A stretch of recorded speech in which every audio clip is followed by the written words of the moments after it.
గుంటూరు జిల్లా మంగళగిరి కొలనకొండలోని హరేకృష్ణ గోకుల క్షేత్రంలో సీఎం నారా చంద్రబాబు నాయుడు పూజలు చేశారు. గోకుల క్షేత్రంలోని వెంకటేశ్వర స్వామి ఆలయ నిర్మాణంలో భాగంగా గర్భాలయంలో అనంత శేష స్థాపన కార్యక్రమంలో సీఎం చంద్రబాబు పాల్గొన్నారు. ఈ కార్యక్రమంలో సుప్రీంకోర్టు విశ్రాంత ప్రధాన న్యాయమూర్తి జస్టిస్ ఎన్వీ రమణ, అక్షయపాత్ర అంతర్జాతీయ అధ్యక్షులు మధు పండిత్, మంత్రులు, స్థానిక ఎంపీ, నర్సరావుపేట ఎంపీ శ్రీ లావు కృష్ణదేవరాయలు ఈ కార్యక్రమంలో పాల్గొన్నారు.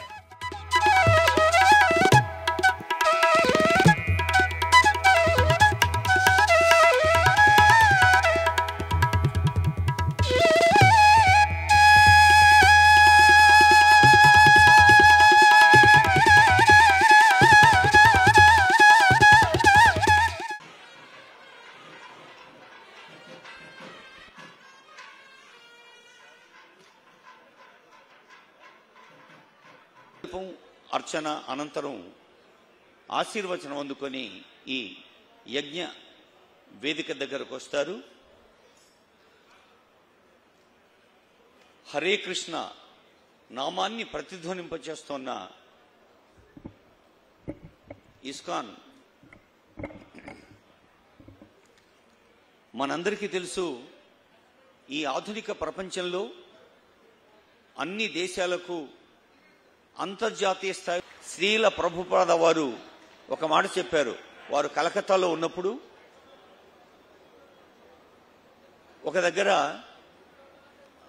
అందరూ తిని అంటే బాగా తిన్నాక మిగిలిన ఆహార పదార్థాలని పేద పిల్లలు వచ్చి వాటిని తీసుకుంటున్న దృశ్యాన్ని చూసి శ్రీల ప్రభుపాద వారి హృదయం కరిగిపోయింది.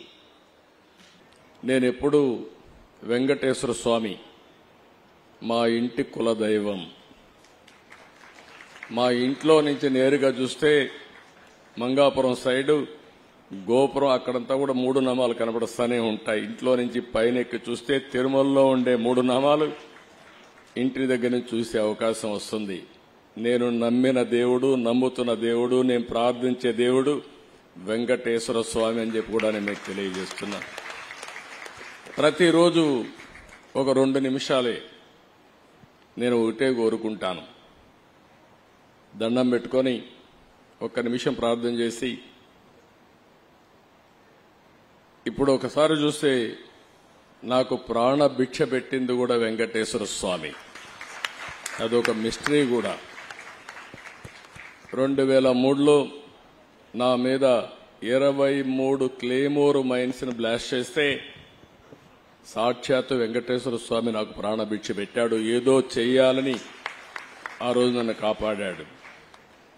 అలాంటి వెంకటేశ్వర స్వామిని నేను ప్రార్థించేది, నాకు శక్తి, సామర్థ్యాన్ని, తెలివితేటలు ఇవ్వండి. ప్రపంచంలోనే తెలుగు జాతి నెంబర్ 1 జాతిగా ఉండడానికి ఆశీర్వదించండి. ప్రపంచంలోని ఇండియన్స్ అందరూ కూడా గ్లోబల్ సర్వీసెస్ అంటే ప్రపంచంలో ఉండే ప్రజలకు సేవలు అందించే అవకాశాన్ని కల్పించండి.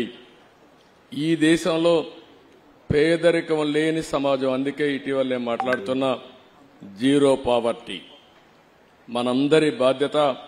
సమాజం మనకి ఇవన్నీ ఇచ్చింది.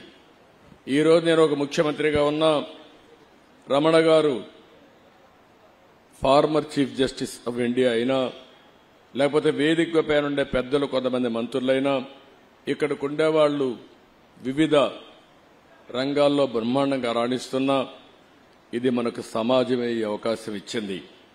అలాంటి సమాజంలో పేదరికాన్ని, అందుకే నేను ఒక స్లోగన్ తీసుకున్నా, zero poverty nation, zero poverty state, zero poverty village మనందరి బాధ్యత కావాలి. సంపద కొంతమందికి పరిమితమై పేదవాళ్లు పేదరికంలో మగ్గుతా ఉంటే అది మంచిది కాదు. ఈ విషయం మనం గుర్తుపెట్టుకోవాల్సిన అవసరం ఉంది.